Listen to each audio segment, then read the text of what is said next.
సంవత్సరాల తరబడి government job కోసం వేచి చూస్తున్నారా? కేవలం 8 నెలల్లో మీ కల నెరవేర్చుకోండి. వెంటనే కింది నంబర్స్‌కి కాల్ చేయండి.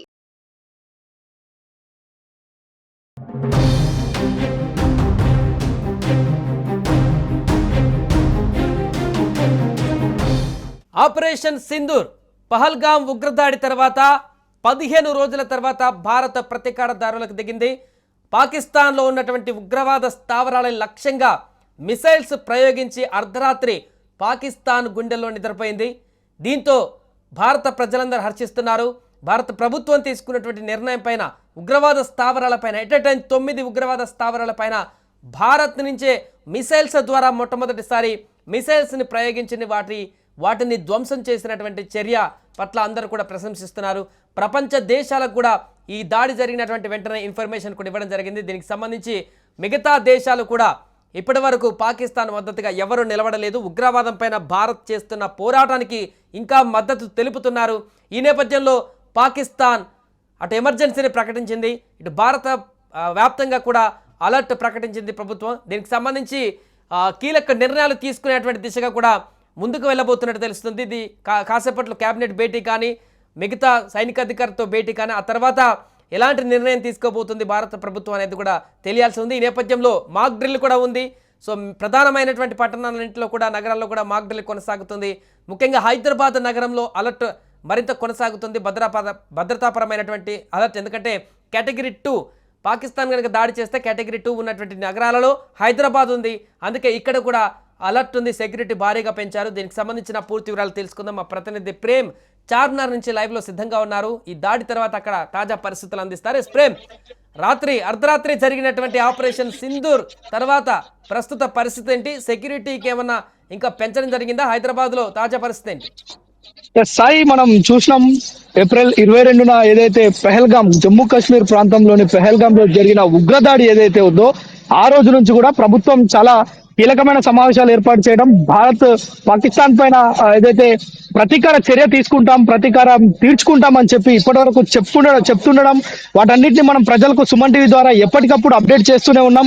ఏదైతే కేంద్ర ప్రభుత్వం కావచ్చు, రక్షణ శాఖకు సంబంధించిన, భద్రతా వలయానికి సంబంధించిన ఏ అప్డేట్ ఉన్నా మనం ప్రజలకు అందిస్తున్నాం. ఇప్పుడు కూడా తాజాగా అర్ధరాత్రి 1:44 భారత ప్రభుత్వం ఆపరేషన్ పేరుతోటి ఒక కార్యక్రమాన్ని అయితే తీసుకుంది. అంటే పాకిస్తాన్ పైన ఈ యొక్క సింధూర్ పేరుతోటి ఈ యొక్క దాడి అయితే నిర్వహించింది. అంటే పాకిస్తాన్ కి చెందిన 9 ఏవైతే ఉగ్ర మూకలు ట్రైన్ అయ్యే ఆ యొక్క సంస్థలు, ఆ యొక్క ప్రదేశాలు ఉన్నాయో వాటన్నిటిపైన ఏకకాలంలో భారత త్రివిధ దళాలు, అటు భారత ఆర్మీ, నేవీ, డిఫెన్స్ ఈ 3 కూడా సంయుక్తంగా చేపట్టిన ఈ యొక్క ఎదురు దాడిలో దాదాపు 100 మందికి పైగా మృతి చెందినట్లుగా మనం చూస్తున్నాం. భారత్ ఒక ధీటైన సమాధానం అని చెప్పొచ్చు. ఇది ప్రపంచంతో పాటు యావత్ భారతదేశం అంతా ఎదురు చూస్తుంది 22 ఏప్రిల్ నుంచి ఈ రోజు వరకు కూడా.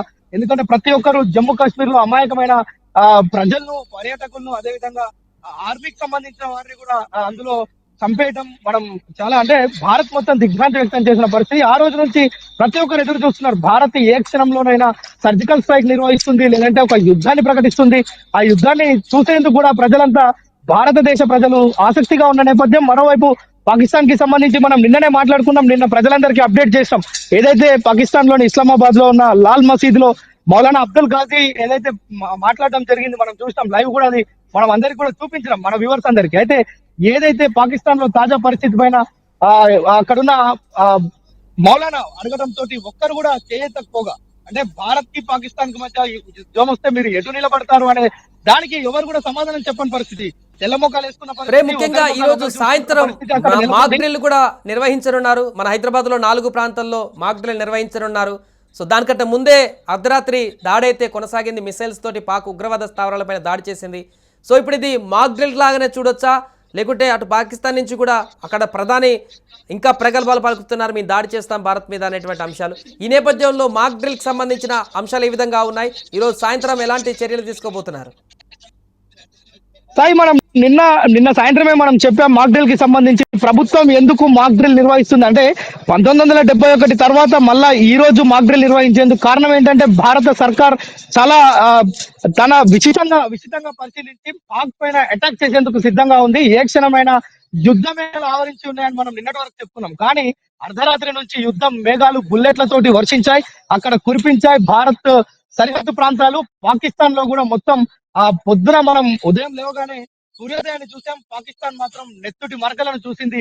ఇది మాత్రం యావత్ భారతదేశం అంతా ఒకవైపు హర్షం వ్యక్తం చేస్తున్న పరిస్థితి. ఎందుకంటే 26 మందిని హతం చేసిన ఉగ్రవాదులకు బుద్ధి చెప్పాలనే దృఢ సంకల్పంతో అటు యావత్ భారతదేశం అంతా ఉంది. త్రివిధ దళాలు ఉన్నాయి, ప్రభుత్వం ఉంది. అన్ని అంటే రాజకీయాలకు అతీతంగా కూడా అన్ని పార్టీలు కూడా ఎప్పుడెప్పుడు అని ఎదురు చూసిన పరిస్థితి. ఇప్పుడు తాజాగా అంటే ఈ రోజు సాయంత్రం 4:30 గంటలకు హైదరాబాద్ లోని 4 ప్రాంతాల్లో మాక్ డ్రిల్ నిర్వహిస్తున్నారు. మాక్ డ్రిల్ ఉద్దేశం ఏంటంటే ఏదైతే యుద్ధం కానీ అత్యవసర పరిస్థితులు ఏర్పడినప్పుడు ప్రజలు ఎలాగ జాగ్రత్తలు తీసుకోవాలి, ఎలా తమను స్వీయ రక్షణ ఎలా చేసుకోవాలి, అంటే సెల్ఫ్ డిఫెన్స్ ఏ విధంగా చేసుకోవాలనేది భారత ఆర్మీ కావచ్చు, డిఫెన్స్ కావచ్చు, వీరంతా ప్రజలకు నేర్పిస్తారు. అంటే ఎవరైతే లోకల్ గా ప్రజలు ఉంటారో వారందరికీ కూడా వాటన్నిటిని నేర్పిస్తారు. ఒకవేళ యుద్ధమే కనుక జరిగితే, బాంబులు కనుక ఇక్కడ వర్షిస్తే, అక్కడ మిసైల్స్ ఇక్కడ ప్రయోగిస్తే మనందరం ఎలాగ జాగ్రత్తగా వ్యవహరించాలనే విషయాన్ని మాక్ డ్రిల్ ద్వారా చేపిస్తారు. అయితే ఈ రోజు సాయంత్రం 4:30 గంటలకు మాక్ డ్రిల్స్ కి కూడా డిఫెన్స్ అకాడమీ మొత్తం అయితే సికింద్రాబాద్ ఏదైతే గోల్కొండ, అదే విధంగా 4 ప్రాంతాలు హైదరాబాద్ లో ఉన్నాయి. ఆంధ్రాలో కూడా వైజాగ్ తదితర ప్రాంతాలు మొత్తం దేశవ్యాప్తంగా 244 పాయింట్స్ ని ఇక్కడ మనం చూసాం. అంటే ఇక్కడ మొత్తం ఏర్పాట్లు చేస్తున్నారు.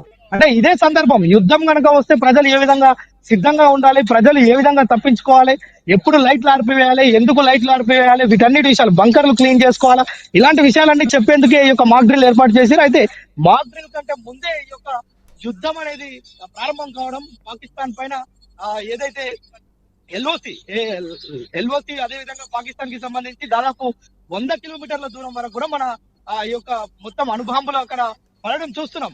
బుల్లెట్ల వర్షం కురవడం చూస్తున్నాం. దాదాపు 100 మంది ఇక్కడ వరకు మృతి చెందినట్లుగా చూస్తున్నాం. అంటే ఏది కూడా అంతర్జాతీయ సమాజంలో భారత్ పాకిస్తాన్ ని ఏకాకి ఇప్పటివరకు చేసింది, ఇక ముందు కూడా చేయబోతుంది అనడానికి ఇది ఒక నిదర్శనం. ఎందుకంటే ఏదైతే ఈ 9 ప్రాంతాల్లో భారత్ గాల్పులు జరిపిందో, దాడులు చేసిందో, పాక్ ఉగ్రవాద శిబిరాలను ధ్వంసం చేసిందో, వాటిని సమూలంగా నాశనం చేసిందో, అవన్నీ కూడా కేవలం భారత్ డిఫెన్స్ చేసుకోవడానికి, అదే విధంగా ఉగ్రవాదులు భారత్ పైన చేసిన దాడిని తిప్పికొట్టేందుకు పాకిస్తాన్ లో ఉన్న ఉగ్ర శిబిరాలను నాశనం చేశామే తప్ప మేము ఎలాంటి సామాన్య జనవాసాలకు మేము ఎలాంటి ఆటంకం కలిగించలేదని మనం భారత ప్రభుత్వం అంతర్జాతీయ సమాజంలో చెప్పుకునేందుకు వీలుగా ఇప్పుడు ఇదంతా కూడా చేసింది. అంటే మనం ఈ యొక్క ప్రక్రియ మొత్తం చూస్తే అర్ధరాత్రి నుంచి అధికారికంగా రక్షణ శాఖ ఏదైతే ఇచ్చిందో ప్రకటన, 1:40 ఈ యొక్క డ్రైవ్ స్టార్ట్ చేశారు. ఈ యొక్క సింధూర్ ఆపరేషన్ సింధూర్ ను ప్రారంభించారు. అప్పటి నుంచి కూడా దాదాపు జరిగిన ఈ కాల్పుల్లో పాకిస్తాన్ ఉగ్ర యొక్క ఏదైతే శిబిరాలు ఉన్నాయో వాటన్నిటిని నేలమట్టం చేశారు. అంటే భారత్ కేవలం ఉగ్రవాదం మీదనే పోరు చేస్తుంది తప్ప అక్కడున్న సామాన్య ప్రజల్లో, పాకిస్తాన్ ప్రజల్లో కల్లడం పిల్లడం చేయాలనేది భారత్ ఉద్దేశం కాదు అనేది అంతర్జాతీయ మార్కెట్ లో చెప్పే సుస్పష్టమైన వైఖరి భారత ప్రభుత్వం వద్ద ఉంది. మరోవైపు రాత్రి నుంచి ప్రజలంతా కూడా ఎదురు చూస్తున్నారు. ఈ యొక్క జై భారత్, భారత్ మాతకి జై అని అంటూ నినాదాలు చేస్తూ ఇప్పటికే రోడ్ల మీద వచ్చి సంబరాలు జరుపుతున్న పరిస్థితి. ఎందుకంటే ప్రతీకార చర్య ఏ విధంగా ఉంటుంది, పాకిస్తానే కాదు ప్రపంచ దేశాలు చూడాలని భారత ప్రజలు కోరుకున్నారు. అదే విధంగా భారత ప్రభుత్వం కూడా స్పందించి దానిపైన ఏదైతే ఖచ్చితమైన పాయింట్లు 9 ఎంచుకున్నారో అక్కడ ఉగ్రవాద శిబిరాలు, ఉగ్రవాద సంస్థలు ఉన్నాయనే ఒక సుస్పష్టమైన దాడులు నిర్వహించారని మాత్రం చెప్పుకోవచ్చు. Sai right, thank you Prem. So మొత్తానికి పహల్గామ్ దాడి తర్వాత అర్ధరాత్రి నిన్న ఆపరేషన్ సింధూర్ పేరుతో ఉగ్రవాద స్థావరాలపైన భారత సైన్యం దాడి చేయడం పట్ల పూర్తిగా రివెంజ్ తీర్చుకున్నట్టుగా, సక్సెస్ఫుల్ ఆపరేషన్ చేసినట్టుగా అయితే మనకు కనపడుతుంది. దీనికి సంబంధించి యావత్ భారతదేశ ప్రజలు హర్షం వ్యక్తం చేస్తున్నారు. ఇంకా అక్కడున్నటువంటి ఉగ్రవాద శిబిరాలను పూర్తిగా సమూలంగా నిర్మూలించాల్సిన అవసరం ఉంది. ఖచ్చితంగా ఇప్పుడు తీసుకున్నటువంటి చర్య చాలా గర్వకారణం. భారత ప్రభుత్వం తీసుకున్నటువంటి ఈ చర్య చాలా బాగుంది. ఇంకా కూడా పాకిస్తాన్ మూలాల్లోకి వెళ్ళి ఆ ఉగ్రవాదాన్ని పూర్తిగా సమూలంగా నిర్మూలించడానికైనా కూడా సిద్ధపడాలంటూ కూడా చాలామంది అభిప్రాయాన్ని వ్యక్తం చేస్తున్నారు. ఏదేమైనా దీనికి సంబంధించి ప్రస్తుతం పాకిస్తాన్ ఇప్పటికే బార్డర్లో విచ్చలవిడిగా కాల్పులు జరుపుతూ అక్కడున్నటువంటి బార్డర్లో స్థానిక అమాయక ప్రజలను కూడా అక్కడ చంపేసే ప్రయత్నం చేస్తున్నట్టుగా వార్తలు వస్తున్నాయి. అటు మన బలగాలు కూడా ధీటుగా అట్నుంచి కాల్పులను తిప్పికొడుతున్నారు. ఏదేమైనా కూడా ప్రస్తుత ఉద్రిక్త పరిస్థితుల్లో ఇంకా నెక్స్ట్ భారత్ ఏం తీసుకోబోతుంది, అటు పాకిస్తాన్ ఎలాంటి కవ్వింపు చర్యలకు పాల్పడబోతుంది అనేది ఆసక్తికరంగా మారింది.